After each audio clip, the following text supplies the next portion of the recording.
कहां से मिली यह विचलितता?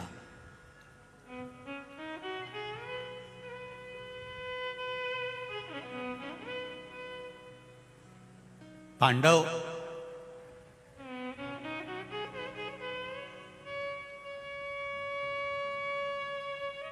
हरिद्वार गए गंगा जी के घाट पर। क्यों जा रहे हैं? तो भगवान कृष्ण ने पूछा पांडवों से, तुम गंगा जी के घाट क्यों जाना चाहते हो? हरिद्वार क्यों जा रहे हो? पांडवों ने कहा, हमारे भाई बंधु हमारे हाथों से मर गए, उसका पाप हमारे माथे पर चढ़ा हुआ है। उस रक्त को धोने के लिए, उस पाप को धोने के लिए हम हरिद्वार जा रहे हैं।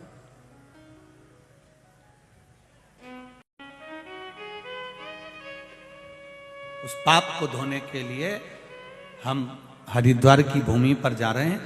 हरिद्वार में पहुंच गए पांडव, घाट पर खड़े हो गए पांडव। गंगा मैया में बस गोता लगाने ही वाले थे, इतनी देर में गंगा मैया हाथ जोड़ के खड़ी हो गई, मुझ में तुम अपना चरण भी मत रखना।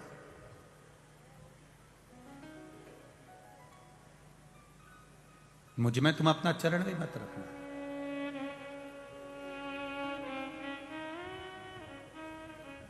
पांव मत रखिए मेरे से जल में। पूछा क्यों? इसलिए कहा, अपने भाई बंधु का रक्त बहाकर अगर तुम सोचो कि मेरा जल तुम्हें इस पाप से मुक्त कर देगा, तो मैं नहीं कर सकती। गंगा कहती है, ये मेरी सामर्थ्यता नहीं है।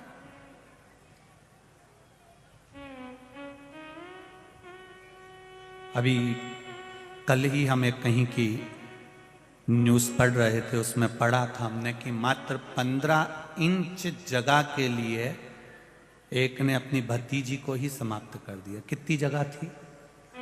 15 इंच।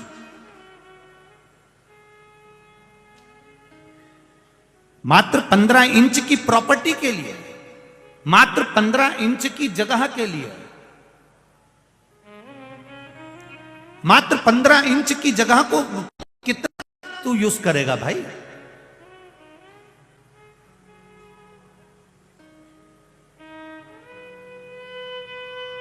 जो गए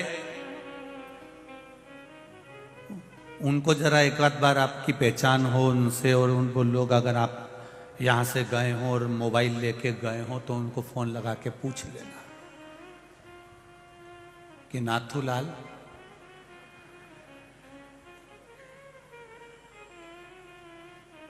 जमीन ममीन नीचे से भेजूं ऊपर?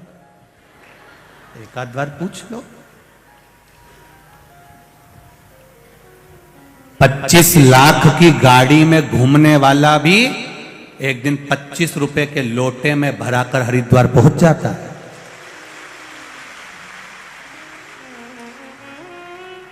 $25 लाख की गाड़ी में भी घूमने वाला, 25 लाख की गाड़ी में भी घूमने वाला एक दिन 25 रुपए के लोटे में भराकर हरिद्वार पहुंच जाता है। आदरणीय पचकुइया वाले महाराज जी पधारे।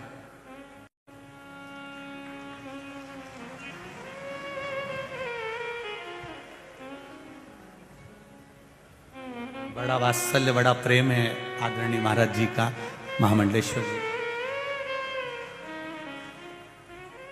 25 लाख की गाड़ी में भी जो घूम रहा है,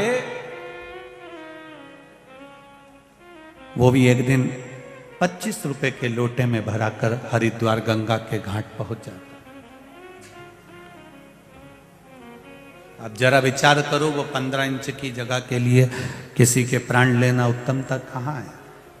पर शिव पुराण यही तो कहती है कि आपका थोड़ी सी देर का क्रोध, थोड़ी सी देर का जो क्रोध है, उस क्रोध पर थोड़ा सा संयम कर लो, बस थोड़ा सा संयम, थोड़ा सा।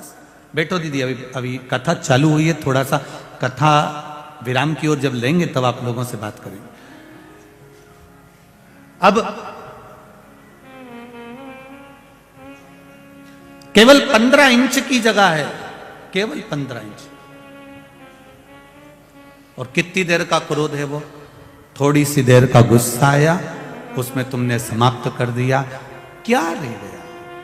अब समाप्त कर दिया, 15 इंच जगह मिल भी गई, तेरे बेटों ने उसका भोग भोगा, तू कारागार में पड़ा हुआ है।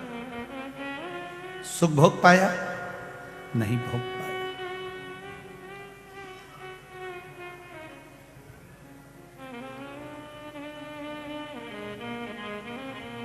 एक राजी राजी अगर बात हो, प्रेम और स्नेह की बात हो, वात्सल्य और करुणा की बात हो, तो हो सकता है कि बहुत से कार्य जीवन में सुलझ सकते हैं।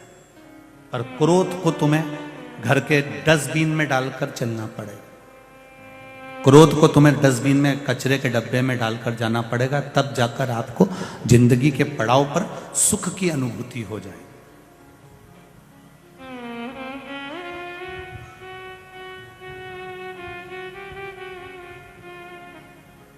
पहले के लोग राबड़ी खाते थे, महेरी खाते थे। महेरी जानते हो कि नहीं जानते? जानते हैं ना? राबड़ी खाते थे, महेरी खाते थे। महेरी मतलब वो छाछ में मक्का को डालकर उकाल कर राबड़ी बनाते, महेरी बनाते। ज्वार की महेरी राबड़ी बनाते, फिर उसको ठंडा करते, फिर ठंडा कर कर उसको दूध में मिला के मथ कर फिर उसको गुड़ शक्कर के साथ खाते। पहले के लोग भोजन को भी थोड़ा ठंडा कर कर खाते थे। आज के जमाने में तो बिल्कुल ताता ताता एकदम गर्म चाहिए, एकदम ठंडा हुआ फिर गर्म ला, ठंडा हुआ फिर गर्म ला। अब जब इतना गर्म, और पहले का जो व्यक्ति था वो ठंडा खाकर शांति से, दिमाग से थोड़ा विचार करता था, सोचता था और दिल बड़ा रखता था, इसलिए उसके सामने बहुत समस्या भी आ जाती थी तो उससे निकल कर बाहर चले जाता था, क्योंकि ठंडक था उसके दिमाग में, ठंडक था लगी।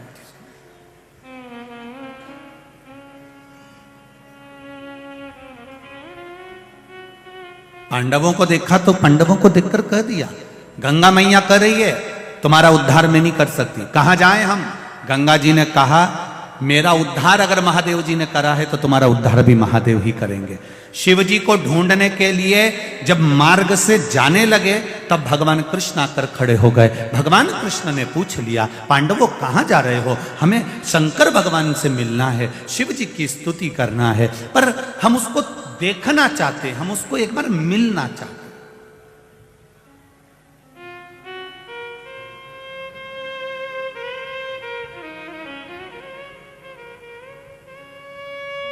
सनातन धर्म को जो लोग तोड़ना चाहते हैं वो नवयुवक लड़का लड़कियों को एक सीख देते हैं। नवयुवक लड़का लड़कियों को, सनातन धर्म को तोड़ने वाले, सनातन हिंदू धर्म को तोड़ने वाले नए नए लड़के लड़कियों को सीख देते हैं। तुमने कभी भगवान देखा है क्या? तुमने कभी भगवान को देखा है क्या? तो फिर क्यों मंदिर जाते हो? वो तो पाषाण की मूर्ति है, पत्थर की मूर्ति है, क्या होता है जल चढ़ाने से? तुमने कभी भगवान को देखा है क्या? और हमारा इस शास्त्र कहता है, हमारा पुराण कहता है, हमारा वेद कहता है कि हमें, हमारे पुराणों ने कहा है कि ये भगवान है, हमारे पुराणों ने कहा कि ये शिव है, हमारे पुराणों ने कहा कि ये राम है, हमारे पुराणों ने कहा ये कृष्ण है। तो पुराणों के कहने से क्या होता है? जो विरोधी होते हैं वो कहते हैं पुराणों में अगर राम और कृष्ण लिखा है तो इसके कहने से क्या होता है? तो हमने भी एक बात उनसे कहना चाहेंगे, जब प्रॉपर्टी लेते हो, प्लाट लेते हो, जमीन लेते हो, किसी को पैसा देते हो या पैसा लेते हो, तो 100 रुपए के स्टाम्प पर लिखवा लेते हो, साइन करवा लेते हो। अब ये बताओ, 100 रुपए के स्टाम्प पे तुमने लिखवा लिया कि मैंने इसको 50 लाख रुपए दिया, 25 लाख रुपए दिया, 10 लाख रुपए दिया। चैन की नींद सो रहे हो कि नहीं सो रहे हो? क्यों सो रहे हो? क्योंकि 100 रुपए के स्टाम्प पर मैंने लिखवाया है और 100 रुपए के स्टाम्प पर लिखा है, इसलिए ये प्रॉपर्टी मेरी है। 100 रुपए के स्टाम्प पर तुम्हारा विश्वास इतना पक्का हो गया कि जमीन तुम अपनी मानने लगे। केवल स्टाम्प 100 रुपए का था। जब 100 रुपए के स्टाम्प पर तुम इतना भरोसा कर सकते हो कि प्लाट तुम्हारा हो सकता है, तो हम हमारे पुराण पर भरोसा क्यों नहीं कर सकते कि यह भगवान हमारा है।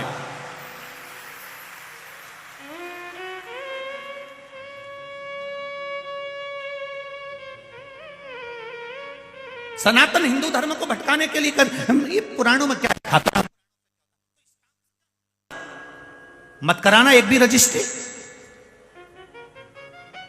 मत लेना एक भी प्लाट, और प्लाट ले भी ले तो रजिस्ट्री मत करा, तब जाने कि तेरा हुआ कि नहीं हुआ। जब 100 रुपए का स्टाम्प तुमको इतना विश्वास दे देता है कि जमीन मेरी हो गई, जमीन प्लाट मेरा हो गया, पैसा मेरा हो गया, सामान मेरा हो गया, गाड़ी मेरी हो गई, 100 रुपए के स्टाम्प पर इतना भरोसा कर लिया कि प्लाट गाड़ी तुम्हारी हो गई, तो हम हमारी वेद व्यास जी ने जो ये 18 पुराण 6 शास्त्र उपनिषेध आदि आदि जो वर्णन किए हैं, इनको कैसे छोड़ दे सनातन धर्म।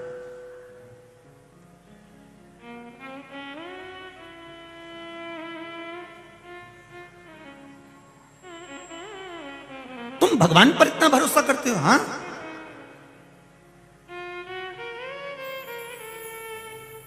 भगवान को देखा है कभी? भले नहीं देखा, पर पुराण कह रहा है ये शंकर जी हैं, ये राम जी हैं, ये कृष्ण जी हैं, तो उनने कहा तुमने मान लिया। हां, अरे या तो जन्म लेने के बाद डॉक्टर सिस्टर जिस मां की गोद में ले जाकर सुला देती है, बोलो बच्चा मानता है कि नहीं मानता?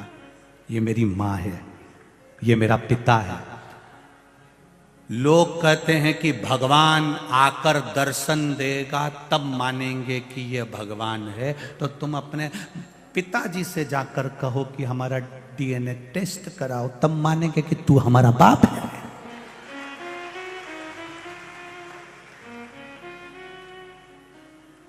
जन्म लिया बच्चा कभी अपने बाप से नहीं कहता, पिता से नहीं कहता कि तुम मेरे पिता नहीं हो।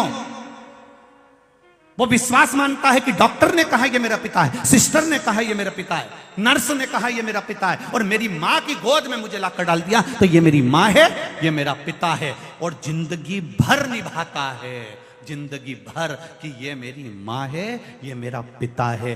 विश्वास के बल पर उसकी पूरी जिंदगी निकल जाती है। और आखिरी में क्या होता है कि जिसको इसने पिता माना, वो ही पिता अपनी पूरी चेन, अंगूठी, जमीन, गाड़ी, बंगला सब देकर चले जाता है। उसी तरह वेद व्यास जी कहते हैं उसको पिता मानो, तो एक ना एक दिन वो भी तुम्हें संभाल कर सब प्रदान कर। हम दुनिया के भ्रम में जी रहे हैं। उसने कह दिया भगवान ही नहीं होता, किसी ने कह दिया परमात्मा ही नहीं होता, हम रामकृष्ण को नहीं मानते। लोग शपथ दिलवा देने लगे खड़े हो होकर कि गणेश जी को मत पूछो, शंकर जी को मत पूछो, राम जी को मत पूछो। एक दिन ये शपथ दिला देंगे तुम अपने बाप को मत पूछो।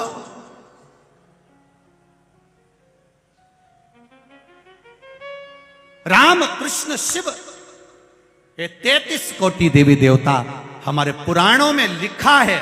अर्थात जैसे स्टाम्प पर 100 रुपए में 100 रुपए के स्टाम्प पर लिखा हुआ जमीन तुम्हारी हो जाती है, प्लाट तुम्हारा हो जाता है, उसी तरह पुराणों में लिखा हुआ महादेव भी हमारा है। और वो छूटने वाला नहीं, अंत समय तक नहीं छूटेगा, आखिरी तक नहीं छूटेगा, अंत बिंदु तक नहीं छूटने वाला,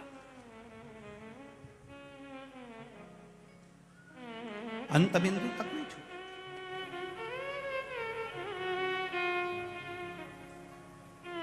जीजियों, ए इंदौर वाली,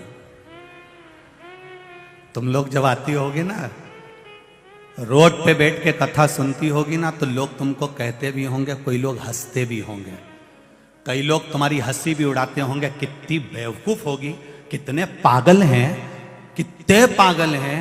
सियोर वाले महाराज के चक्कर में रोड पे बैठकर ये दीवार पे चढ़े। जरा साइड में देखो तो सही, इनको भेरुओं को लोग देखकर कहेंगे ये तो पागल हो गए। ये सीहोर वाले के चक्कर में पागल नहीं हुए हैं, ये महादेव डमरू वाले के चक्कर में पागल हो।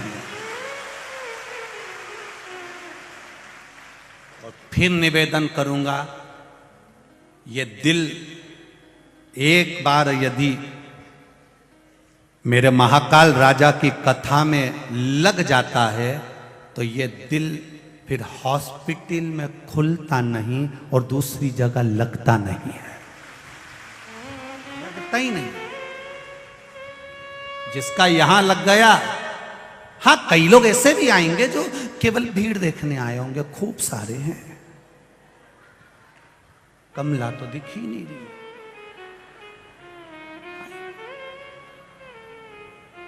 संजय जी शुक्ला जी ने कैसी व्यवस्था करी है, उसमें से कुछ लोग ऐसे भी होंगे जो कमी निकालते रहेंगे। क्या कमी निकालना है, क्या कमी निकालना है। और जिसको कमी निकालना नहीं आती, जो देखो हम व्यासपीठ पर बैठे, हम फालतू बात बहुत, एक बात हमारे गुरु जी कहते थे, श्री विठलेश राय काका जी महाराज इंदौर हवेली वाले, परंतु उनकी बात वो एक एकांत में कह देते, वो बात हम यहां व्यासपीठ पर नहीं कहना चाहते। कहते हैं उसको हम पलट कर कह देते हैं। हमारे गुरु जी कहते थे जिसमें बहुत सारी कमियां होती हैं वही धर्म के कार्य में कमियां ढूंढते रहते हैं, वही कमियां। नहीं तो जो कई लोग कहेंगे, बताओ कितनी पागल है, रोड पर बैठी है, छत पर बैठे हैं, धूप में पड़े हुए हैं, इतनी तेज धूप पड़ रही है, ऐसा हो रहा है, और यहां बैठे हुए हैं, कब से बैठे हैं, सुबह 8 बजे के 10 बजे के तो पंडाल 6 बजे तो पूरा फुल हो जाता, कथा हो रही 2 बजे।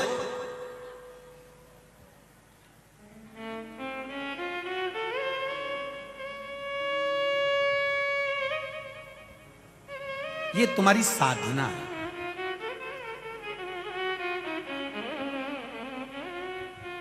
ये तुम्हारी आराधना है, साधना। जिस व्यक्ति पर दुनिया जितना ज्यादा हंसती है, उसकी हस्ती उतनी ज्यादा ऊंची बढ़ती चली जाती है। हंसे, दुनिया के लोग आपको कुछ भी कहें, आग लगे बस्ती में अपन रहो मस्ती में। हम कई बार आप लोगों को कहते हैं भगवान के मंदिर भी जाना तो मुसद्दी लाल जैसे मत जाना, मुंगेरी लाल के हसीन सपने। जब भी जाना शिव जी के मंदिर में प्रसन्न चित्त से जाना, आनंद के साथ जाना, खुश होकर जाना, बड़े प्रसन्न होकर।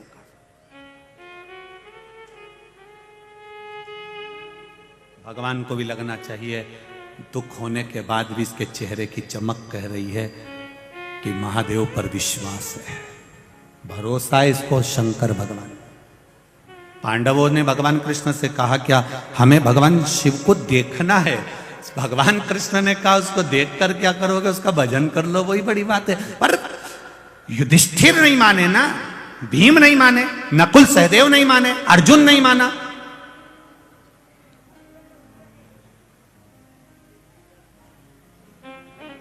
भक्ति का बल तो बढ़ाओ, जिस दिन भक्ति का बल बढ़ जाएगा उस दिन परमात्मा तुम्हारे सामने आ जाएगा।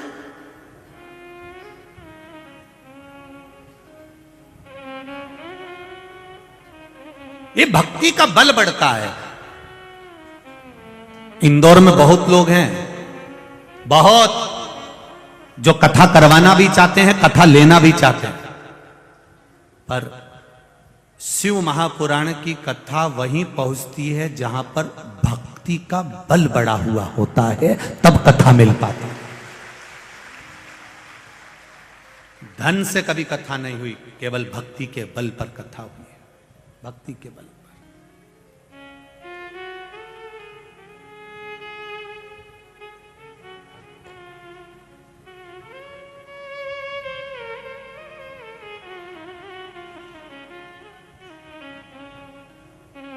कोई आदरणीय संजय जी शुक्ला जी को मैं धन्यवाद दूंगा, उनकी मित्र मंडली को। किसी से कोई डोनेशन नहीं लेना, किसी से कोई दान नहीं लेना, किसी से कुछ ना प्राप्त कर कर भी उनकी मित्र मंडली ने जो ये कथा रखी है वो वास्तव में भगवान शिव की कृपा से।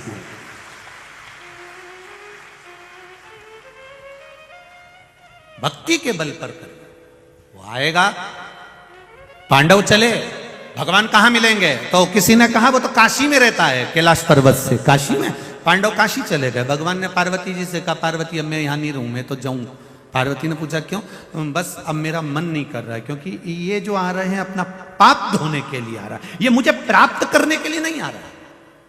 फिर निवेदन है मेरी माताओं से, फिर निवेदन मेरे भाइयों से, शिव मंदिर में, शंकर के मंदिर में, भगवान के दरवाजे पर आप भगवान को प्राप्त करने के लिए जाओ, भगवान की भक्ति पाने के लिए जाओ। जब भगवान तुम्हारा हो जाएगा तो तुम्हें कुछ भी मांगने की जरूरत नहीं पड़ेगी, कुछ भी नहीं। ब्राह्मण क्यों कहते हैं? संत क्यों कहते हैं? ब्राह्मण संत क्यों कहते कि आसन लगाकर बैठो, भगवान के मंदिर में बैठो, सत्संग में बैठो, संकीर्तन में बैठो, कीर्तन में बैठो, भगवत स्मरण में बैठो? क्यों कहते ब्राह्मण? क्यों कहते संत? क्यों कहते? हमारे यहां एक पहले की प्रथा है, मेरी माताओं को और मेरे बुजुर्ग भाइयों को मालूम होगा कि जिसके संतान नहीं होती थी वो गोदी संतान लाता था। बोलो सही है कि गलत है? दूसरे की संतान को लाता था, गोदी में बिठाते थे, गोदी में बिठाते थे। जब गोदी संतान आ जाती थी तो जिसके गोदी में बैठा है उसकी पूरी प्रॉपर्टी उसकी हो जाती। क्या विचार है? सही है कि गलत है? जिसकी गोदी आया है ना छोरा, उसकी जायदाद पूरी उसकी हो गई। अब तो बस गोदी आ गया। अब तुम रोज शंकर जी के मंदिर में जाकर शिव जी के मंदिर में बैठते हो, शिव महापुराण में जाकर बैठते हो, तो तुम शंकर जी की गोदी गए कि नहीं गए?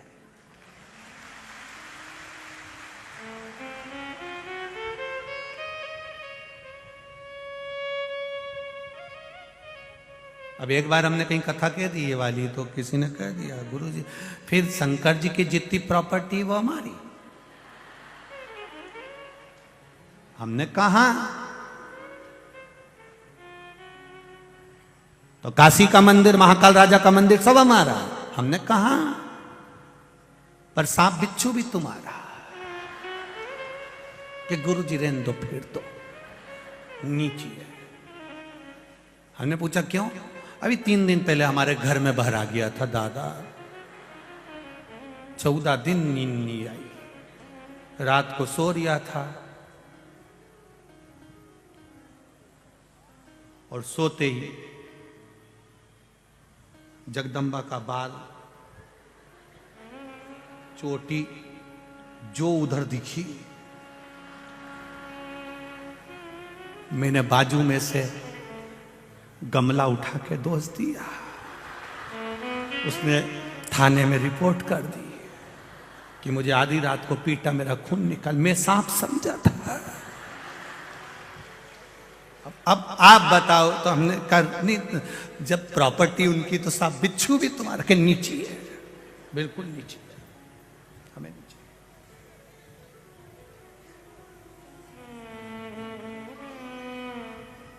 अब उसकी गोद में बैठे हैं हम। शिव महापुराण की कथा, ये कैलाश पर्वत है, शिव जी की गोद है। ये शिव महापुराण की कथा, ये भगवान शंकर की गोद, शिव मंदिर, शिवालय, शिव जी की गोद है। जहां बैठते हैं हम जब आसन लगाकर, तो उसकी गोद में बैठते हैं, खाली नहीं छोड़ता।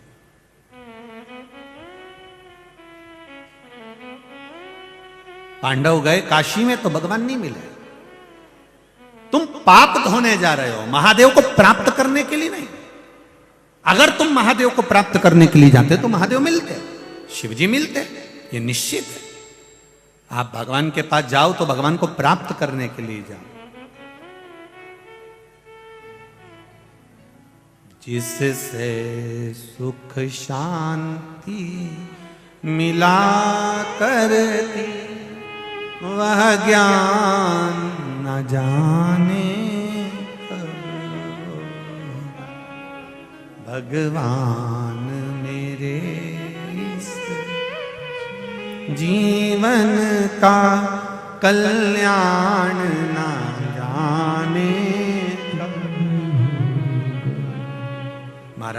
हम उसको प्राप्त करने के लिए जाएं, उससे कहने जाएं कि बाबा हम तेरे हैं, तू मेरा है, और जिस दिन हम उसे प्राप्त करने जाएंगे वो मिलेगा जरूर। अभी तक पांडव शिवजी को प्राप्त करने नहीं जा रहा है, अपना पाप धोने के लिए जा रहा है।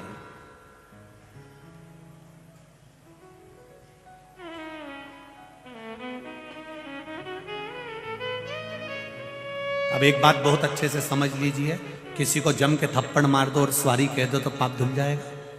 बोलो, जम के बोलो रे, है नहीं धुलेगा। तूने थप्पड़ मारा है, स्वारी भले कह दिया, पर उस थप्पड़ का जवाब वो भले ना दे, पर वो तो देता ही है, वो देता है। तुमने किसी को गाली दे दी और बाद में चरण पकड़ लिया,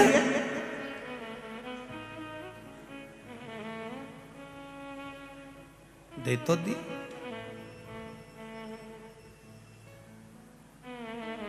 वो शिशुपाल की गालियों का स्मरण करिए, श्रीमद् भागवत में गाली पे गाली दे रहा, गाली पे गाली खूब दी उसने, और भगवान भी वहीं खड़े थे और भगवान गिनती लगा रहे 97। फिर बोला उसने, ये तो गवार है, भगवान के 98। फिर उसने गाली दी, भगवान बोले 99।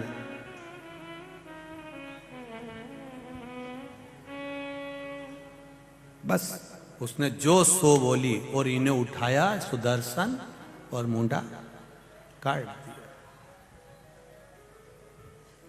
कभी कभी मुंडा जब गड़बड़ हो जाता है, ये जो किसान लोग रहते हैं ना, खेती करने वाले, और जो सवेरे सवेरे नल से पानी भरने वाले होते हैं, इनको मालूम होता है प्लास्टिक का जो नल होता है ना, कभी कभी वहां से खराब हो जाता है, कि इनमें लगाओ नहीं, पाइप के तो लगे ही नहीं बापड़ा है, तो फिर के तपाया जाता है, गरम करके फिर उसको लगा तो भी नहीं लगे, फिर क्या करे वो, उधर से उसको काट दे, काटने के बाद दूसरा मुंडा तैयार, फिर लगाएगा, फिर लग जाएगा। तो कहा ये जिंदगी में याद रखना कि ये भगवान ने जो मुंडा दिया है नहीं, ये सही रखना तो कनेक्शन भी सही रहेगा, और नी तो एक आध बार उसने सोच लिया ना कि ये मुंडा गड़बड़ हो गया, इसको बदलना है, फिर वो तपा के भी देखेगा, फिर वो बहुत तपाता है, फिर मुंबई जाना पड़ता है, पुणे जाना पड़ता है, खूब सारी थेरेपी होती है, फिर बहुत सारी गरम गरम हीट लगती है, क्योंकि मुंडा पकाए कि ये सही पक जाए, तो भी नहीं पके तो ये काट दो दूसरा। बहुत सावधानी रखना पड़ेगी संसार में आकर। ये जितने लोग अपने जीवन को खराब कर रहे हैं ना, ये खूब लगाए, चिलम लगाओ ने, ये पी लो ने, हुक्का पी लो ने, मदिरा पी लो ने, ये पी लो, ये तुम अपनी जिंदगी खराब करने के तुम जरा विचार करो। जिस दिन तावे आ गया ना कि मुंडा गड़बड़ हो गया, उस दिन बदल देगा 2 मिनट में, फिर यहां वाला भी नहीं झेलेगा, मुंबई भेजना पड़ेगा, ये पाइप बेकार हो गया, किसी काम का नहीं। थोड़ा सा, और जिस दिन तुम समझ गए कि नहीं साहब ये गलत है, ये व्यसन है, ये गलत चीज है, अपन नहीं पाए, अपन नहीं खाए, बेकार क्या काम का ये,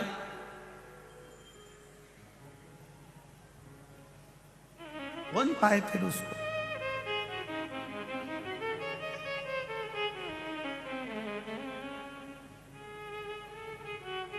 अभी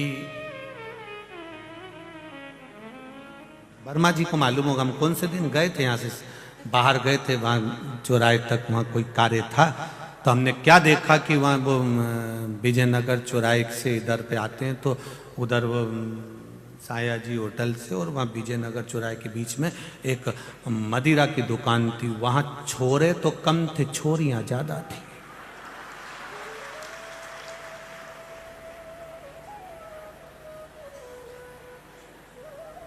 छोड़िए।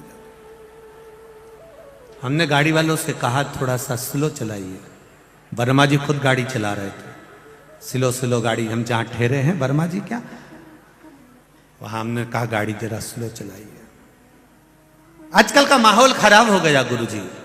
हमने उनसे कहा ये जो मदिरा की दुकान पर खड़ी है ये मेरे इंदौर की बेटियां नहीं हो सकती, ये मेरी गारंटी।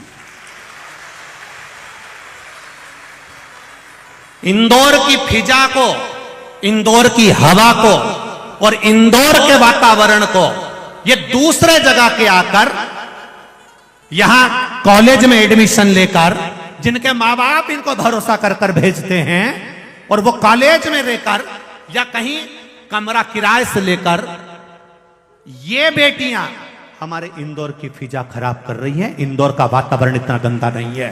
ये आज भी मां अहिल्या की भूमि है और मां अहिल्या की भूमि रहेगी, इसको कोई नकार नहीं सकता। यहां आज भी माता अहिल्या हाथ में शिवलिंग लेकर चलती है।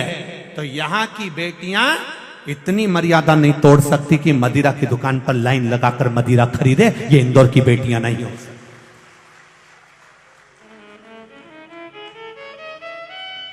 इंदौर की बेटियां तो आज भी कपड़े भी अगर पहन के जाती हैं तो मर्यादित पहनकर जाती हैं, पर इनको चिढ़ाने के लिए जो बाहर की लड़कियां बेटियां आई हैं वो कपड़े उस तरह के पहनकर जाती हैं कि इन बेटियों को भी कहती हैं कि हम, तुम भी ऐसा पहनो जैसा हम पहन रहे हैं, जैसा हम कर रहे हैं वैसा तुम भी करो। ये मार्ग बता रहे हैं। पर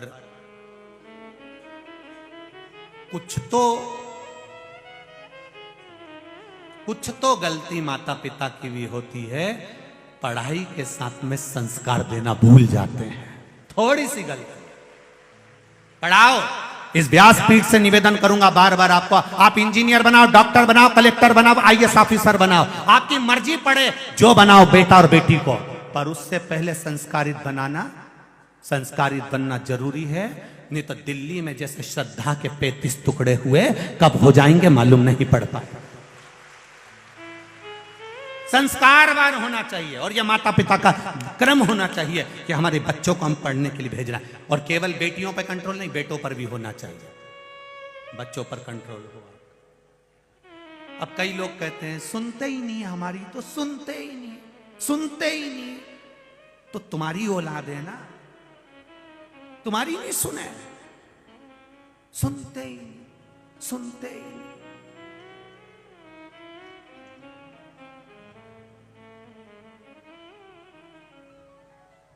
सुनते ही नहीं,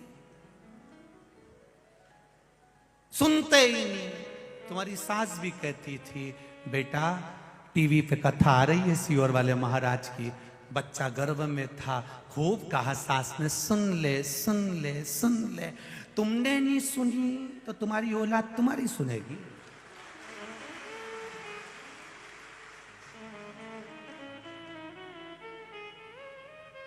डॉक्टर ने कह दिया बेड रेस्ट, पलंग पर पड़ी है दिन भर,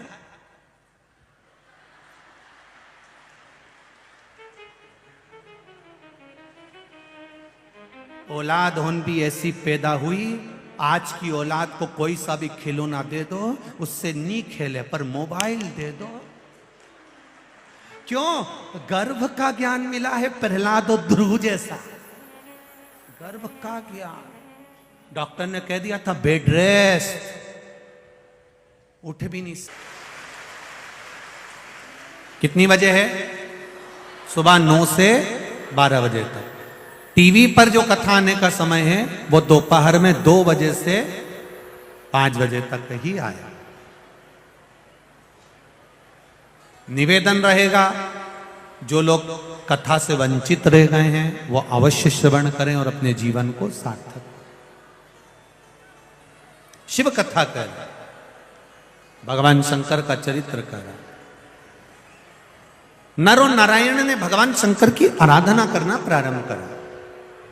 धर्म और मूर्ति ने आकर उनसे पूछा, धर्म और मूर्ति दोनों आई, क्या कर रही हो ये?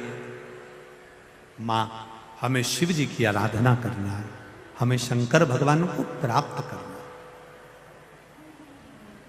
शिव जी को प्राप्त करना है। हाँ, दोनों तप साधना में डूब गए। इतना तप बल इनका हो गया कि इन्होंने भोजन करना छोड़ दिया। केवल नासिका के एक छिद्र से श्वास लेना और दूसरे छिद्र से छोड़ना, अब इन्होंने ये भी छोड़ दिया केवल नासिका के एक छिद्र से श्वास लेते हैं, उसी से छोड़ते। एक बात आप लोगों से कहना चाहेंगे, ध्यान लगाकर सुनिएगा।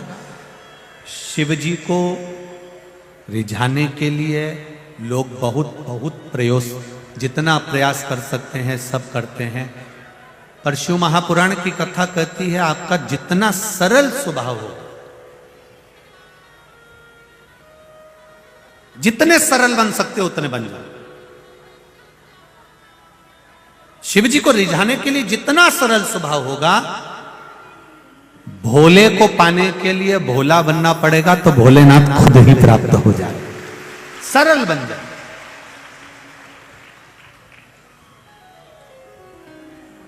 जितने सरल बन सकते हो उतने बन जाए।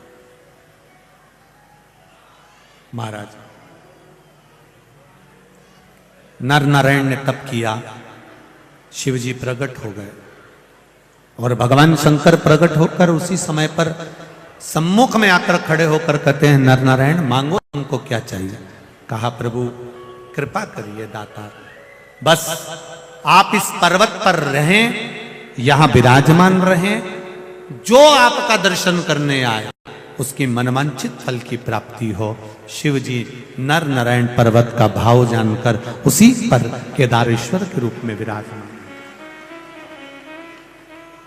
फिर जो वर्णन आया है केदारनाथ जी की, ये दो कथा के बाद में जो तीसरी कथा केदारनाथ ज्योतिर्लिंग की आई है, वो कथा कहती है महाराज तारकासुर का संहार श्री कार्तिकेय बाबा ने कर दिया।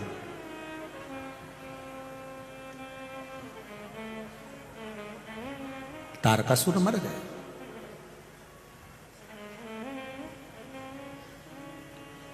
एक बात बहुत अच्छे से समझिएगा जरा, भगवान कृष्ण ने जितनों को भी मारा वो मरे, राम जी ने जितनों को मारा वो मरे, नारायण ने मेरे जितनों को मारा वो मरे, पर मेरे देव अधिदेव महादेव ने जितनों को भी मारा वो मरने के बाद भस्म हो गए, और भस्म होने के बाद उनकी भस्मी मेरे महादेव पर चढ़ गई, मेरे शिव पर चढ़ गई।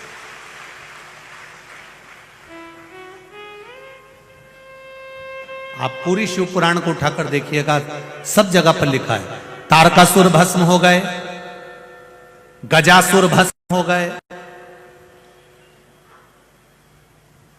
भस्मासुर भस्म हो गए। आप जितने भी शंकर भगवान आप देखेंगे, जिसको शिव जी की साक्षीता मिली है, वो भस्म हुआ और शिव पर ही उसकी भस्म चढ़ गई।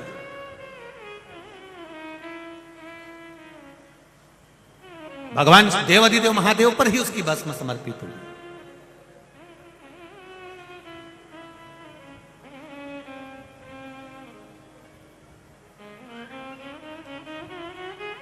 कई लोग कहते हैं महाराज जी कोई मर जाता है ना तो उसको कंधे पर रखकर राम नाम सत्य बोलते बोलते शमशान तक लेकर जाते हैं, उसकी आखिरी मंजिल तक हम उसको छोड़कर आते हैं।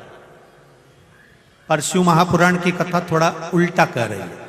शिव महापुराण की कथा कहती है आप मुर्दे को मंजिल तक नहीं छोड़ रहे हो, मुर्दा आपको मंजिल बता रहा है कि यहां आना है।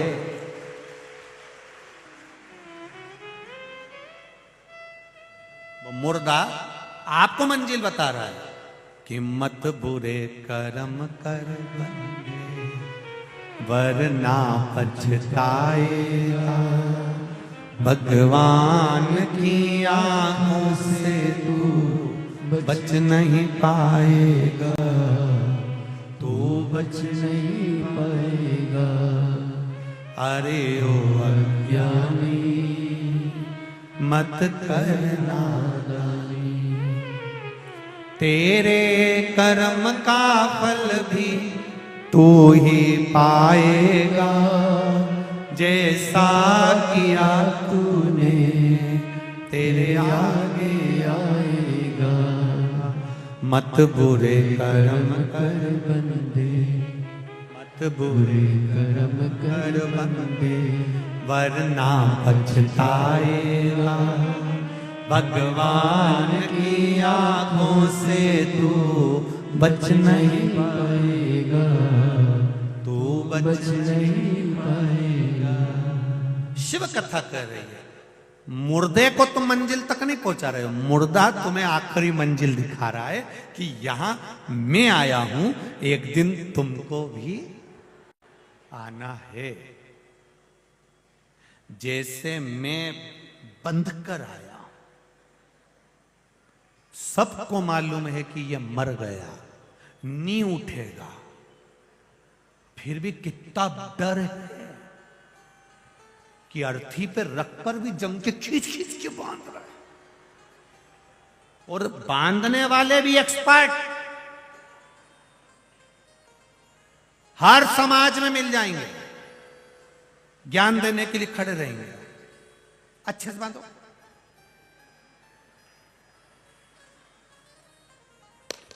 उधर से खींचो, उधर से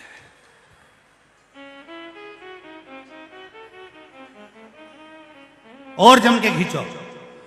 मुर्दा भी सोच रहा मर गया हूं,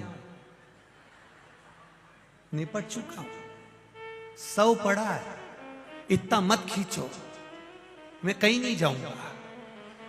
पर लोगों को लग रहा है भगवान को तो अपनी कुर्सी भरना है, अगर यह भग गया तो दूसरे को ले जाएंगे, उससे अच्छा इसी को छोड़िया, खींच कर बांधा।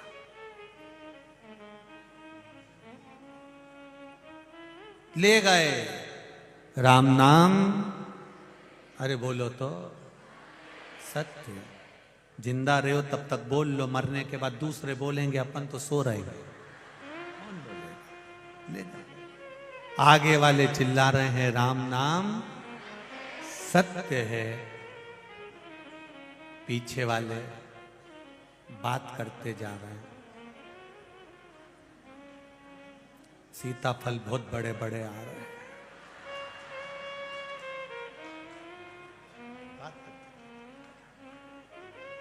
अभी चौराहे पर अपन वहाँ वो वाली कॉलोनी में प्रॉपर्टी का रेट बहुत हो गया है, वहाँ प्लाट लेना मुश्किल पड़ रहा है। अब शमशान जा रहा है कि प्लाट खरीदने जा रहा है, और वहां भी चुप नहीं बैठा है, मुर्दा जल रहा है और इनके गप्पे चल रहा है।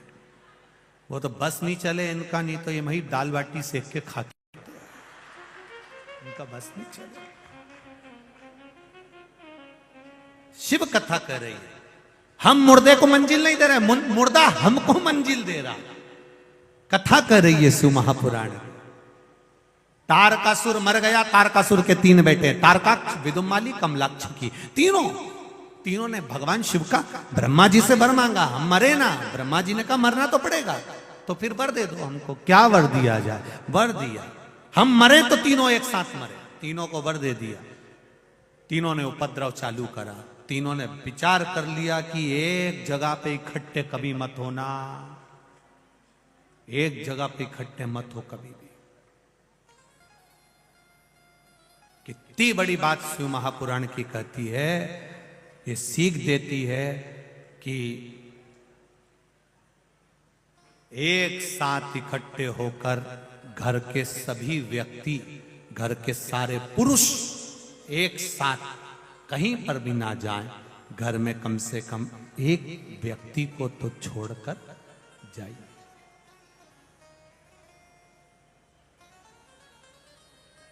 कम से कम घर में एकाध व्यक्ति तो रहे, सब चले, सब पहुंचे और सब अलग अलग हो गए, उपद्रव मचाया। भगवान शिव जी ने कह दिया 33 कोटि देवी देवता पशु बन जाओ और मैं तुम्हारा पति बनता हूं, मैं नंदी का बड़ा रूप लेकर दौड़ूंगा, भागूंगा, तुम आगे आगे भागना, मैं पीछे पीछे भागूंगा, इन तीनों को इकट्ठा करना, मैं मार दूंगा। तीनों इकट्ठे हो गए, शिव जी नंदी का रूप लेकर आए, उन्होंने सींग के बल पर तारकाक्ष विदुमाली को मार दिया, कमलाक्ष की पीछे से आकर शिव जी का सिर काट दिया, सिर जाकर नेपाल में गिर गया, शंकर भगवान का धड़ भूमि पर गिर गया।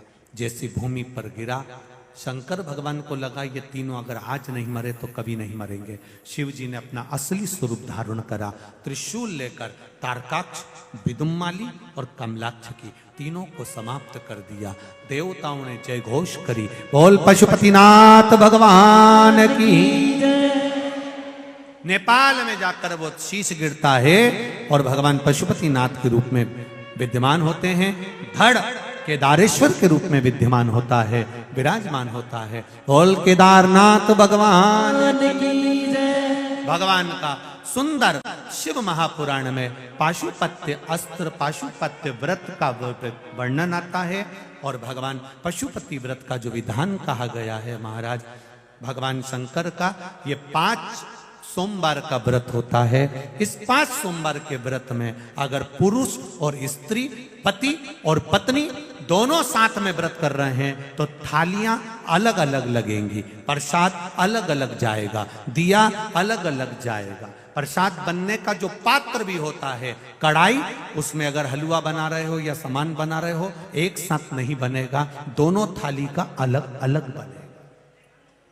पहले एक थाली का प्रसाद बन जाएगा, फिर दूसरी थाली का प्रसाद बनेगा। एक साथ आटा सेक कर रखा भी नहीं जाता और एक साथ 2 भाग करे भी नहीं जाते। अगर तुमने सोच लिया कि पति भी व्रत कर रहे हैं, उनकी थाली का भी एक साथ सेक लो, तो नहीं, फिर वो 2 हिस्से हो गए, वहीं से 2 हिस्से हो गए।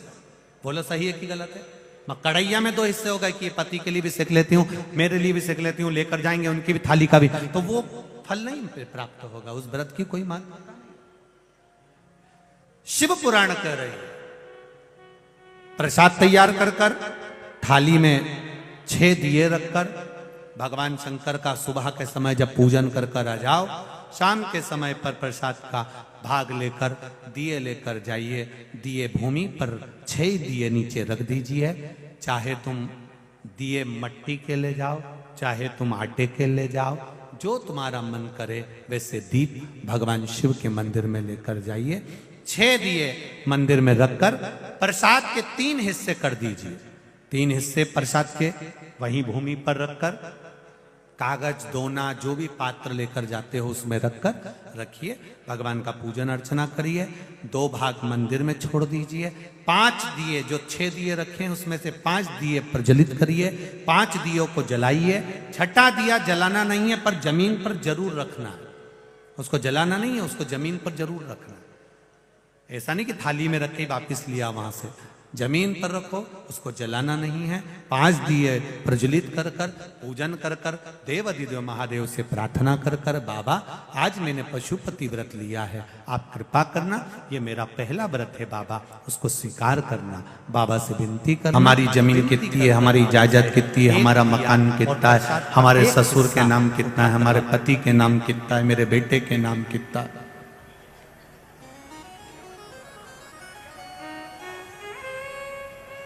हम दिखवाते हैं। परिवार में अगर समस्या आई तो कलेक्ट्रेट में जाकर, तहसील में जाकर, पंचायत में जाकर हमारा पुराना रिकॉर्ड हम खुलवाते हैं और उस रिकॉर्ड में हम देख लेते हैं कि ये हमारा है और बाकी का ये दूसरे का है। उसी तरह परिवार में समस्या आती है तो कलेक्ट्रेट जाकर, तहसील जाकर पुराना रिकॉर्ड खुलवाया जाता है, और जब मन में समस्या आती है तो कथा में जाकर पुराण खुलवाई जाती है।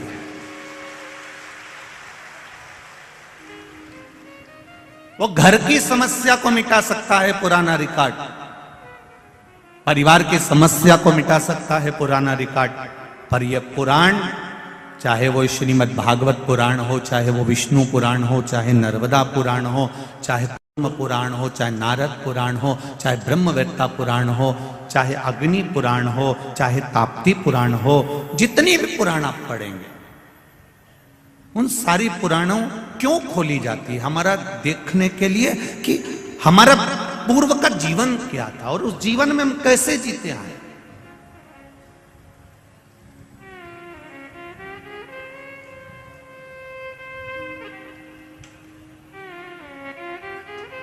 हमारी पूर्व की श्रृंखला कैसी थी, उस श्रृंखला में हम कैसे जीते हैं। हमारा भजन मीरा, कर्मा, नामदेव, ध्रुव, प्रहलाद, रामकृष्ण परमहंस जी, ये जितने भी हुए हैं जो भगवान की भक्ति को धारण करें, माता अहिल्याबाई जिन्होंने भगवान की विरल भक्ति को प्राप्त करा, शंकर भगवान का शिवलिंग माता अहिल्याबाई के हाथ में 24 घंटे रहता था। मां अहिल्या शिव महापुराण की कथा में वो बात कही थी। 24 घंटे भगवान शंकर का शिवलिंग माता अहिल्या के हाथ में रहता है, क्योंकि माता अहिल्याबाई का जो विश्वास है वो शिव है कि जब अटकूंगी तो मेरा महादेव मेरे सामने खड़ा हुआ है, फिर मुझे किसी के आगे हाथ जोड़ने की जरूरत नहीं पड़ेगी।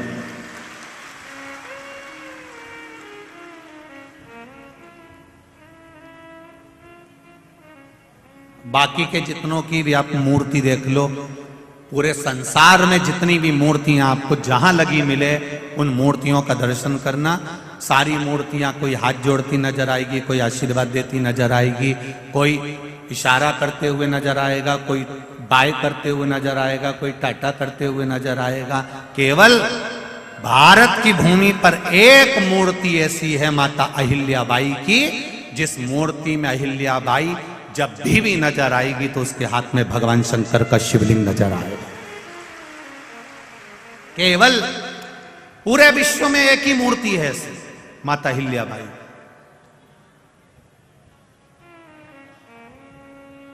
और वो मूर्ति हमको प्रेरणा देती है माता अहिल्याबाई की।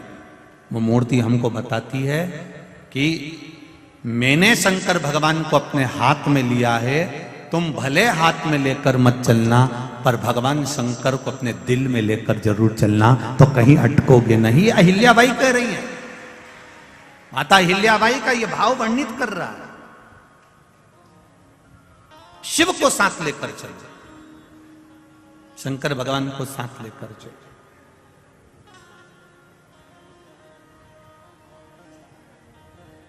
शंभु शरणे बड़ी मांगू घड़ी रे, दुख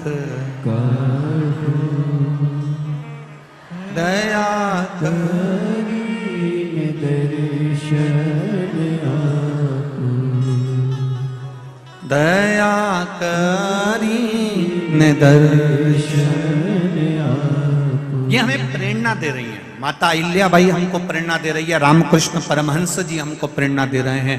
संत नामदेव जी, संत तुकाराम जी, मीराबाई, मुक्ताबाई, ये सब हमको प्रेरणा दे रहे हैं।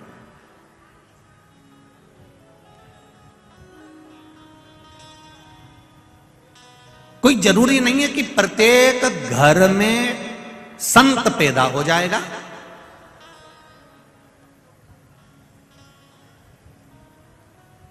कोई पक्का नहीं है कि प्रत्येक घर में संत पैदा होगा, कोई पक्का नहीं है।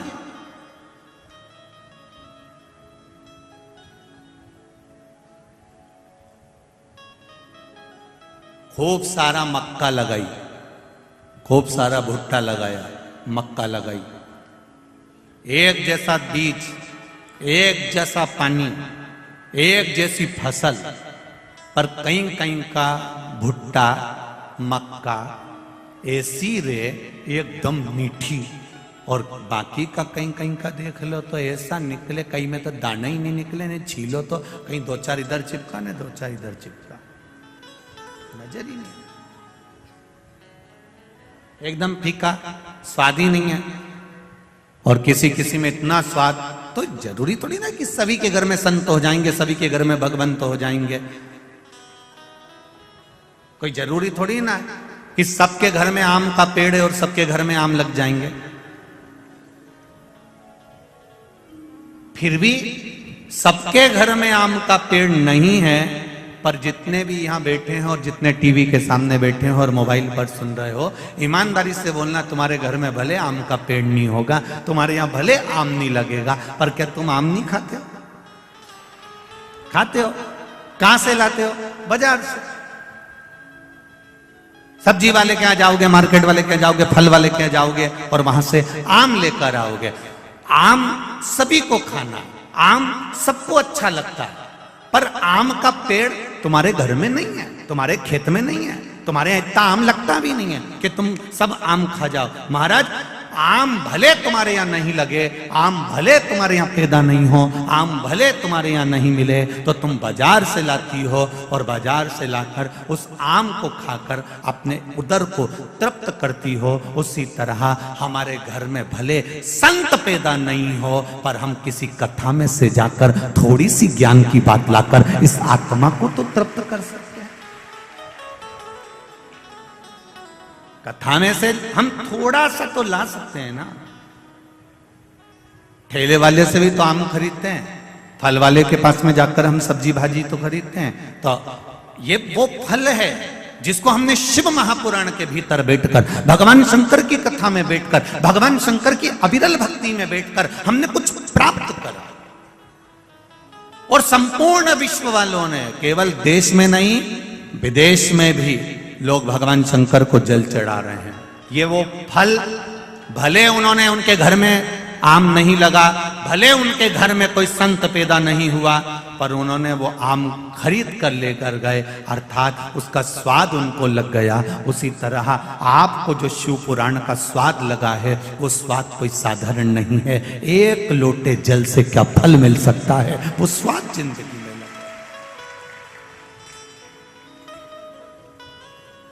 वो स्वाद मिल गया। एक बेलपत्री, एक बेलपत्री और उसका महत्व। एक बेलपत्री के मध्य डंडी का महत्व, एक बेलपत्री की पीछे की डंडी का महत्व, एक बेलपत्री में डूंठ जो लगा रहता है उसका महत्व, एक बेलपत्री के मध्य पत्ती का महत्व, एक बेलपत्री का राइट और लेफ्ट का महत्व, ये सब हम नहीं जानते थे। पर धीरे धीरे शिव महापुराण की कथा जब सुनना प्रारंभ करी तो हमको बेलपत्री का महत्व मालूम पड़ा कि बेलपत्री में है क्या जिससे शिव प्रसन्न हो जाते हैं।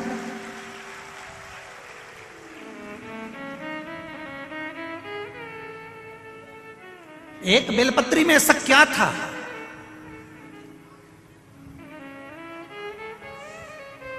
कि माता पार्वती जी ने अपनी पुत्री अशोक सुंदरी से कहा, ए अशोक सुंदरी जाओ, आज शिवरात्रि का दिन है, मुझे शंकर भगवान की आराधना करना है, जाओ जरा बेलपत्री लेकर आओ।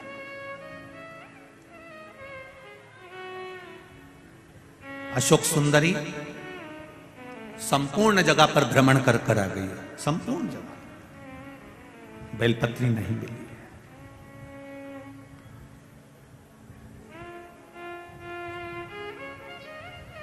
बेलपत्र नहीं मिली। आखिरी में जिस वन में अशोक सुंदरी का जन्म हुआ था, नंदन वन में, तो वह अशोक सुंदरी वहां पहुंची। अशोक सुंदरी को बेलपत्र प्राप्त नहीं हुआ। और जब अशोक सुंदरी को बेलपत्र प्राप्त नहीं हुई तो ढूंढती ढूंढती ढूंढती ढूंढती और आगे चली गई।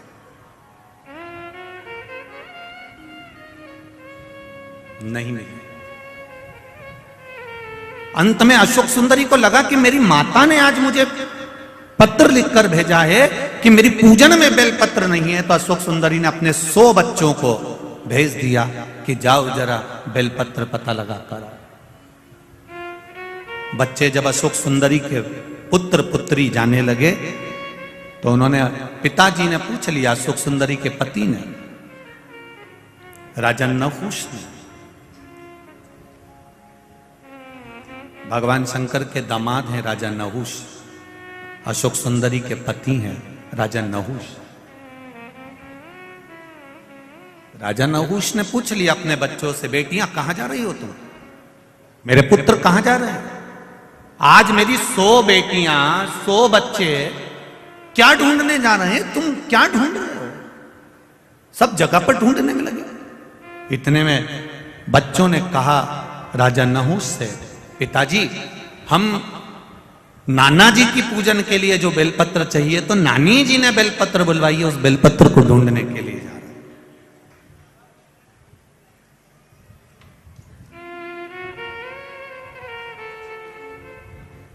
बेलपत्र ढूंढने जा रहे हो? हाँ ठीक है, जाइए। अशोक सुंदरी माता के बच्चे जब बेलपत्र ढूंढने के लिए गए तो उनको बेलपत्र, ये तो पार्वती जी का कोई एक अपने बच्चों को ज्ञान होगा, अपने बच्चों को प्रेरणा हो, और पार्वती जी की वो प्रेरणा हमको लेना है। कुर्म पुराण की ये संवाद, कुर्म पुराण का ये संवाद हमारे जीवन में हमको उतारना। इस संवाद को हम अपने जीवन में उतारें।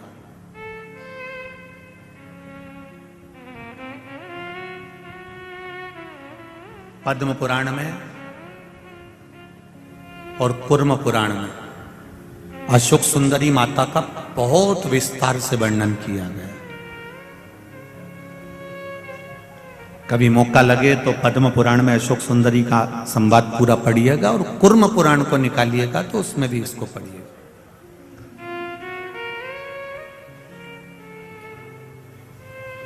कुछ मां पार्वती मैया कुछ लीला कर रही है और ढूंढने में लगी हुई हैं नानी के लिए।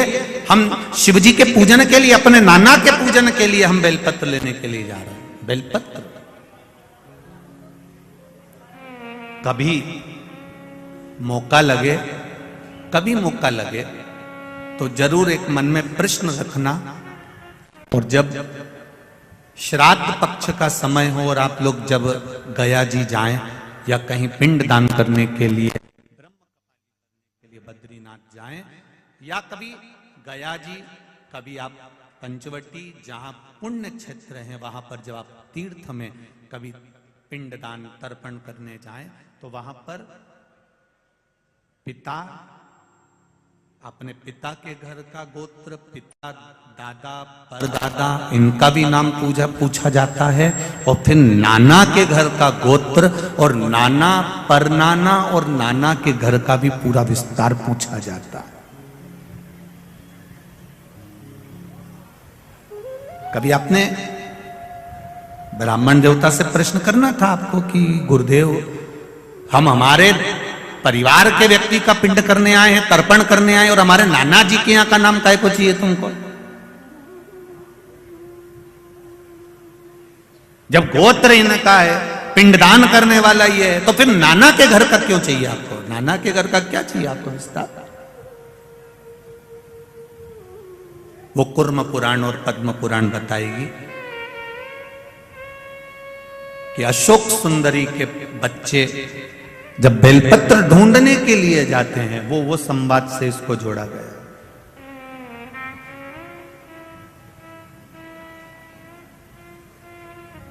राजा नहुष ने अपनी धर्म पत्नी अशोक सुंदरी से प्रश्न किया, क्यों? गणेश जी के पुत्र शुभ लाभ, लाभक्षेम जो भी, और उनके पुत्र अमोद प्रमोद, फिर उनके पुत्र, जब कार्तिकेय जी की 2 धर्म पत्नियां, फिर उनके वंशावली, जब इतना सब कुछ वहां पर है, तो फिर माता पार्वती जी ने अपने बच्चों को या अशोक सुंदरी तुझको क्यों भेजा है कि ये बेलपत्री लेकर आना है, ये बेलपत्री ढूंढ कर लाना है, तो तुझे क्यों बोला?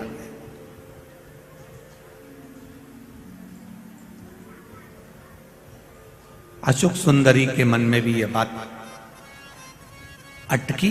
तब अशोक सुंदरी उसी समय पर कमल के पुष्प के ऊपर बैठकर ब्रह्मदेव के पास चली गई, और ब्रह्मदेव के पास जाकर अशोक सुंदरी ने अपना प्रश्न सम्मुख में रखा कि आखिर माता पार्वती जी ने बेलपत्र मुझसे क्यों बुलवाई है? कारण क्या है बेलपत्र का? मेरे बच्चे ढूंढ रहे हैं, मेरे बच्चे लेकर आ रहे हैं, उस बेलपत्र की महत्वता क्या है?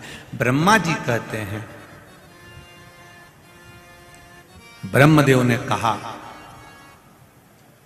चाहे तुम्हारा भाई बेलपत्र लेकर आए चाहे तुम्हारे घर के बच्चे या तुम्हारे भाई के बच्चे बेलपत्र लेकर आए, वो बेलपत्र जब देव अधिदेव महादेव को चढ़ती है, एक बेलपत्र जब देव अधिदेव महादेव को चढ़ती है, कोई नारी बेलपत्र अगर समर्पित करती है तो जैसे बेलपत्र में 3 पत्ते होते हैं, नारी अपने ससुराल पक्ष का भी कल्याण कर देती है, नारी अपने मायके पक्ष का भी कल्याण कर देती है। और नारी अगर उस क्षेत्र में जहां वो निवास कर रही है,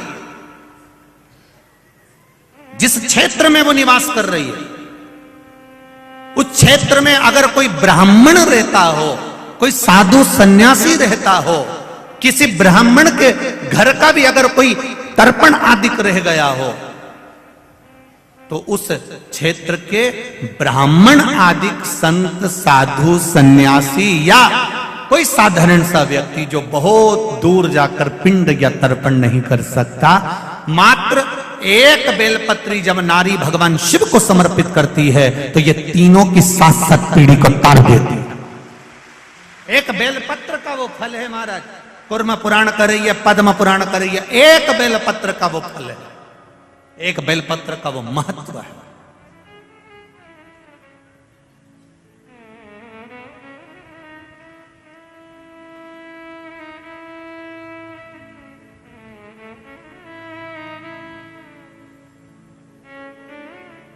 उस बेलपत्र की महत्वता को समझो, इसको व्यर्थ मत जाने दो। आप शिव मंदिर में जाते हो, शंकर जी के मंदिर में रोड पर आप, कई माताएं यहां पर भी आती हैं, बेलपत्री मांगती हैं, कोई बेलपत्री आपके पांव के सामने पड़ी होती है पर आपको झुककर उठाने में शर्म आ जाती है।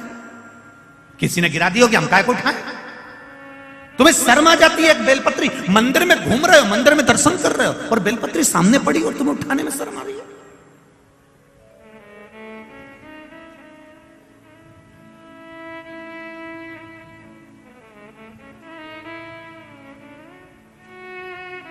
एक बहुत ध्यान लगाकर सुनना, जरा बहुत अच्छे से श्रवण करना, बहुत भावों से श्रवण करना। किसी पवित्र नदी में स्नान करने गए, नर्मदा जी नहाने गए, गंगा जी नहाने गए और क्षिप्रा जी नहाने गए, तुम्हें कौन से महाराज ने बताया कि वहां अपने कपड़े चप्पल घाट पे छोड़ के आ जाओ?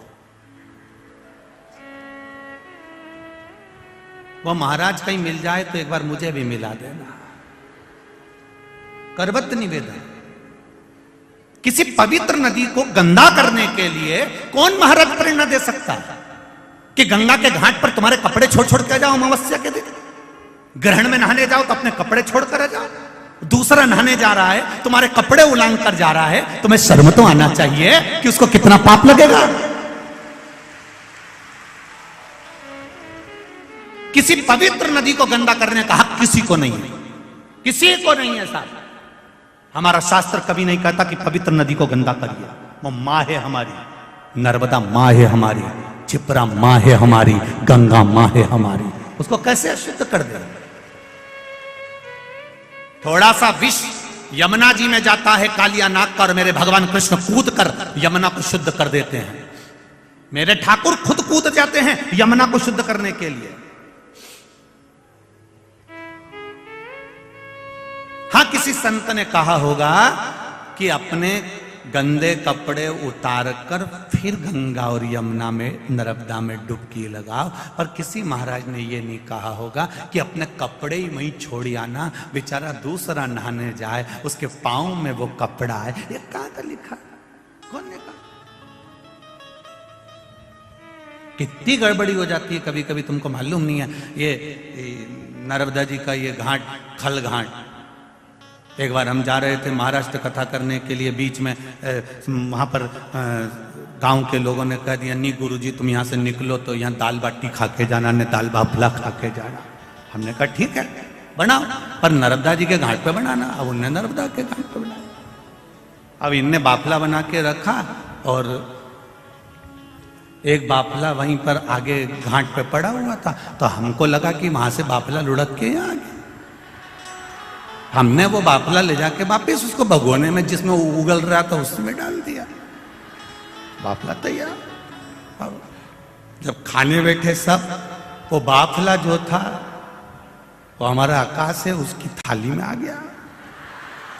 वही वाला बाफला जो हम पटके थे, अब उसकी थाली में आया। उसने जो को खोला तो उसमें बाल ही बाल। अब हमको क्या मालूम था कि ये किसी का जमाल उतरा होगा।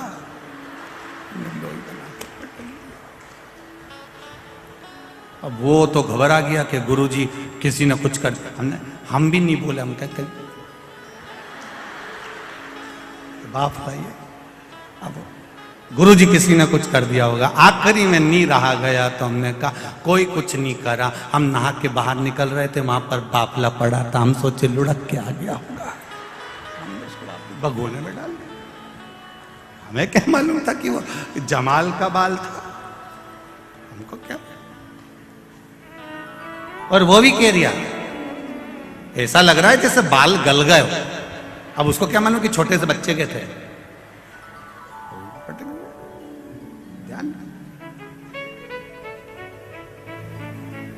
भ्रमता ना रखे, अपनी पवित्र नदियों को शुद्ध रखिए। जब नदियां, पर्वत और ये पर्यावरण जब शुद्ध रहेगा तो किसी को ऑक्सीजन की मशीन की जरूरत नहीं पड़ेगी। ये शुद्ध रहेगा तब आनंद अपने आप बढ़ता चलेगा। कौन कहे तुमको कि तुम ये इसको फेंक दीजिए। नारी जब एक बेलपत्र चढ़ाती है शिव जी को तो वो ना जाने कितनी पीढ़ियों को तार देती है।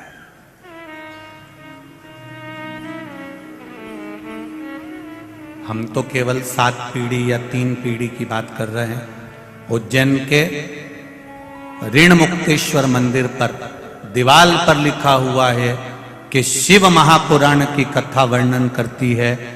शिव महापुराण की कथा श्रवण करने वाला, शंकर भगवान को भजने वाला, शिव को एक बेलपत्र चढ़ाने वाला, उज्जैन के ऋण मुक्तेश्वर मंदिर की दीवार पर लिखा हुआ है कि शंकर की कथा अगर कोई सुन लेता है तो उसकी 7 पीढ़ी नहीं 71 पीढ़ी तर जाती है। यह उज्जैन कह रहा है।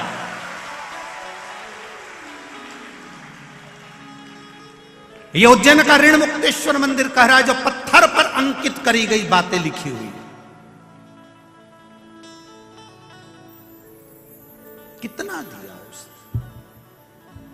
आप केवल राजा नहुष ने अपनी धर्मपत्नी से कहा तो अशोक सुंदरी ने ब्रह्मा जी से पूछा कि ये बेलपत्री मेरी माता ने बुलाई, उसका फल तुम अगर लाकर दे भी दिए हो।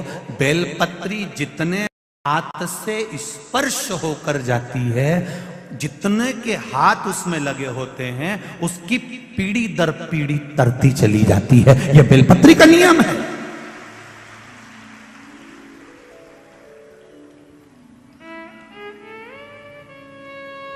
कोरोना बीमारी, अब कोरोना बीमारी को समझ लो जरा। कितना किया प्रशासन ने, हाथ धो, बोला था कि नहीं बोला था? अरे बोलो तो। उन्होंने हाथ धोने का बोला था, तुम जरा से हाथ के चक्कर में छोरा छोरी को धो देती थी। बार बार कहा उन्होंने हाथ धो हाथ धो हाथ धो। क्यों? क्योंकि ये वायरस है, एक से दूसरे को पहुंचेगा, दूसरे का तीसरे को पहुंचेगा, तीसरे से चौथे को पहुंचेगा। बोलो पहुंचा कि नहीं पहुंचा? और ऐसा पूछता पूछता पूछता पूछता सबको बीमार कर दिया। जब एक वायरस छोटा सा टच करने से लोगों को बीमार कर सकता है, तो एक बेलपत्री टच करने से लोगों का उद्धार भी तो कर सकता है। एक वायरस थोड़ा सा टच करा, एक से दूसरे को, दूसरे को तीसरे से, तीसरे से चौथे को पहुंच गया। तो एक बेलपत्री भी तो स्पर्श, मात्र स्पर्श से, मात्र स्पर्श।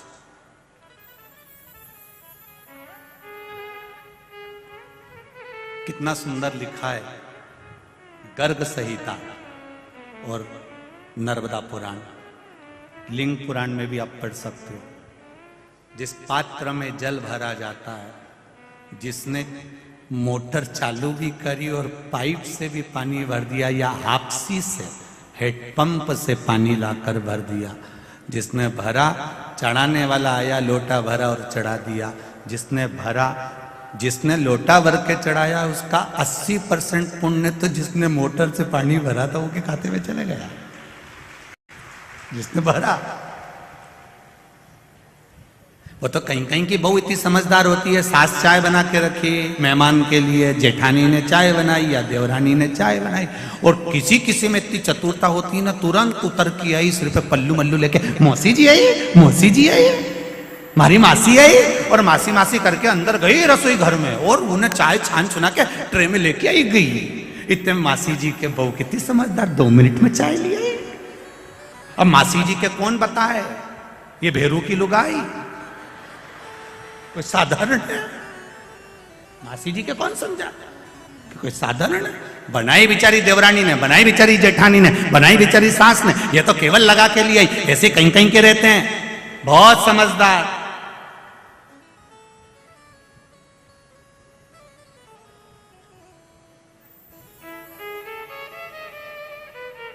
अभी हम जहां ठहरे हैं वर्मा जी के, उनके पास में शंकर जी का मंदिर है। अभी कल वहीं पे कोई बात का विवाद चल रहा था, तो हमने पूछ लिया विवाद किस बात का है?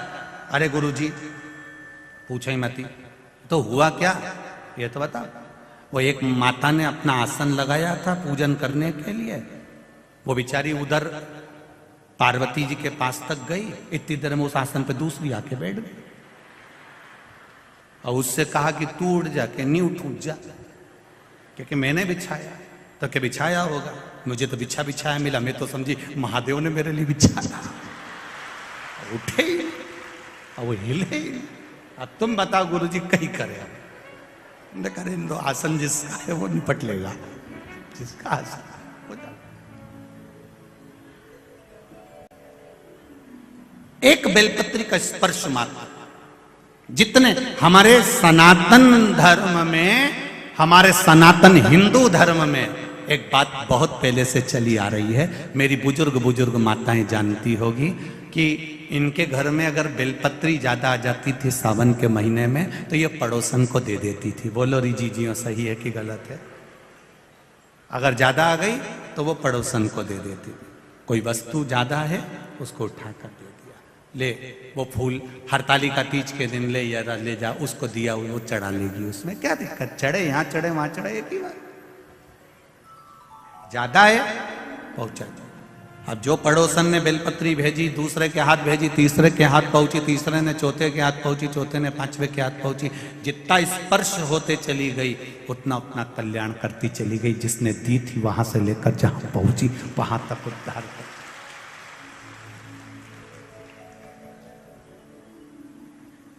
अशोक सुंदरी नीचे आई, अपने पति राजा नहुष को अपनी दिल की बात बताई कि मैंने ब्रह्मदेव से ऐसा ऐसा सुना है, और ब्रह्मा जी ने जो कहा मैंने विश्वास मानकर किया। अगर विश्वास है तो परमात्मा है। एक ये पत्र आया है, देखिए विश्वास।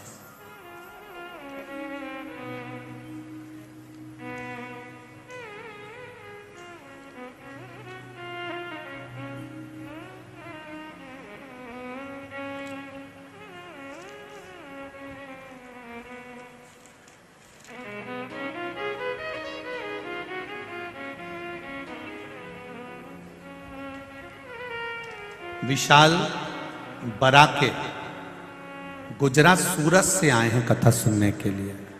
विशाल बराके गुजरात सूरत से आए हैं, कहीं बैठे हो तो हाथ हिलाइएगा। सूरत गुजरात से हैं, कहीं बैठे हो तो हाथ हिलाइएगा। विशाल बराके, मैं विशाल बराके सूरत गुजरात से, उम्र है 24 साल, मोबाइल नंबर ये है। क्या बखान करूं मैं शिव जी का एक लोटे जल का। कोरोना महामारी में मेरा काम छूट गया था, 2 साल मैं घर पर ही था, बहुत जगह काम करने गया पर कहीं कहीं नौकरी नहीं लगी, हार गया, इतना परेशान हो गया। तब किसी कारणवश मैं इंदौर आया था बहन के यहाँ, और बहन बोली भैया परेशान मत हो, इंदौर में कथा चल रही है, तू भी चल। गुरुजी, मैंने 28 जुलाई 2022 की जो कथा थी, मैंने पहली बार कथा पंडाल में बैठकर सुनी। एक लोटा जल का महत्व समझा और बाबा से विनती करी, बाबा आप कथा सुनने के लिए बिठाए हैं तो मेरी नौकरी भी 2 साल से नहीं है, वापिस लगवा दीजिए। गुरुजी 3 महीने भी बाबा ने पूरे नहीं होने दिए और बाबा ने उसी कंपनी में मुझे वापस जॉब दिला दी। मैं बाबा को धन्यवाद देता हूं। उसी कंपनी, ये शिव है, औघड़ी है। श्री शिवाय नमस्ते। ये विश्वास है आपका, भरोसा, दृढ़ता और आपका विश्वास।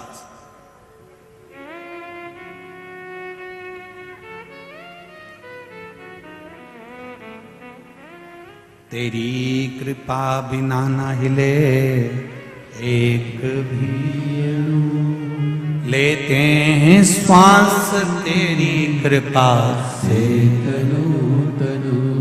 कहां बैठे हो आप? रोड पर बैठे हो, चाहे कहीं पर भी बैठे हो, आस्था चैनल के सामने बैठे हो, चाहे मोबाइल पर कथा सुन रहे हो, तुम्हारे घर पर बैठकर, चाहे जहां बैठकर कथा सुन रहे हो, बस दिल लगा लेना उस परमात्मा से और दिल से सुन लेना। मेरा बाबा दिल से हाथ पकड़ भी लेगा, ये निश्चित है। उसकी तो बहन ने कहा केवल एक पत्र और है, वो भी देखो, बहुत अच्छा है वो भी।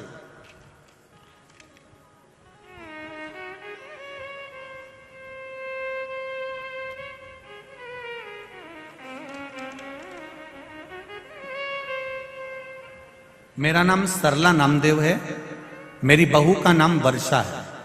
मैं अशोक नगर इंदौर में रहती हूँ। कहीं बैठी हूँ तो हाथ हिलाई, आती हैं दोनों हाथ हिला दो एक बार। श्री शिवाय नमस्तुभ्यं, दोनों हाथ ऐसे हिला दीजिए। श्री शिवाय नमस्तुभ्यं।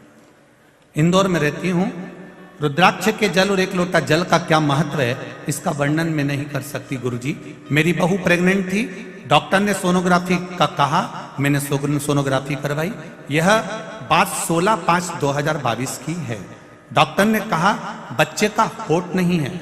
जैसे ही मैंने सुना वैसे ही मैंने भोलेनाथ से विनती करी, पशुपतिनाथ का व्रत प्रारंभ करा। गुरुजी, मेरे 3 व्रत पूरे हुए और व्रत में ही किसी कारण से 2 व्रत नहीं कर पाई। पता नहीं बाबा को क्या मंजूर था। फिर मैं 19/8/2022 को मेरी बहू के पेट में दर्द होने लगा। मैं उसे हॉस्पिटल लेकर गई।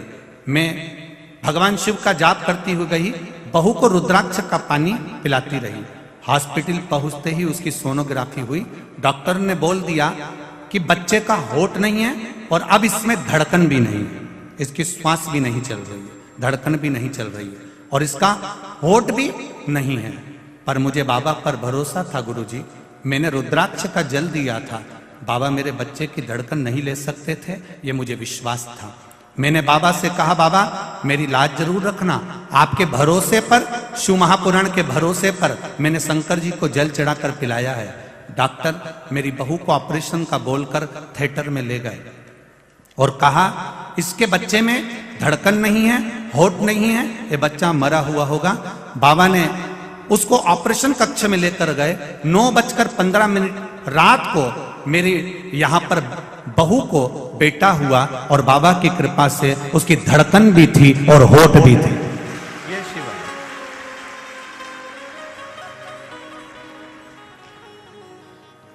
डॉक्टर ने कहा कि आश्चर्य की बात है, ऐसा केस हमने जिंदगी में पहली बार देखा है। डॉक्टर भी आश्चर्य में पड़ गए, ये केस हमने जीवन में पहली बार देखा है। सोनोग्राफी गलत नहीं कर सकती, सोनोग्राफी में तो सब सही आया होगा, ये पलट हुआ कैसे है? तब मेरे मुख से निकल गया ये सब मेरे भोले बाबा डमरू वाले का कमाल। ये शिव है। ओ घड़ी बैठिए बहन, श्री शिवाय नमस्ते बहन, बैठिए। उसकी कृपा बिना कुछ नहीं हो सकता। इसका विश्वास पक्का था, भरोसा दृढ़ था, विश्वास दृढ़ था। भरोसा यदि पक्का है तो माता सावित्री भी सत्यवान को यम से छुड़ा ला सकती है। आपका विश्वास पक्का है तो मेरा महादेव आपके साथ है, हर पल हर घड़ी है, हर क्षण है।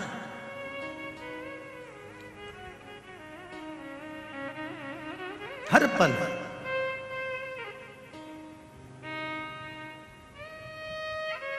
और ये हमारा विश्वास कहता है। इतने पत्र आपके आते हैं, सब पत्र यहीं रहते हैं। खैर अभी इंदौर में तो अब कथा लगभग साल 2 साल 4 साल अभी नहीं है, क्योंकि कथाओं की तारीख लगभग बहुत बुक हैं, तो कहीं कथा मिलना बड़ा मुश्किल है। पर जब भी कथा रहेगी आगामी, मेरा विश्वास कहता है कि आपका भी एक पत्र इस जगह पर रखा हुआ मिलेगा, ये निश्चित है। करना क्या है, केवल शंकर के मंदिर जाइए, आपके आस पड़ोस में नजदीक में जो शिव मंदिर है उसकी सेवा संभाल करिए, सफाई करिए, जल चढ़ाइए, बेलपत्र चढ़ाइए, मेरे शंभू का श्रृंगार करिए, मेरे शंभू का भजन करिए, मेरे शंकर का स्मरण करिए। आपको कहीं जाने की जरूरत नहीं है, ना किसी ढोंग में पढ़ना है, ना किसी प्रपंच में पढ़ना है, ना किसी की स्थान पर। अपने तो शिव है, शंकर है।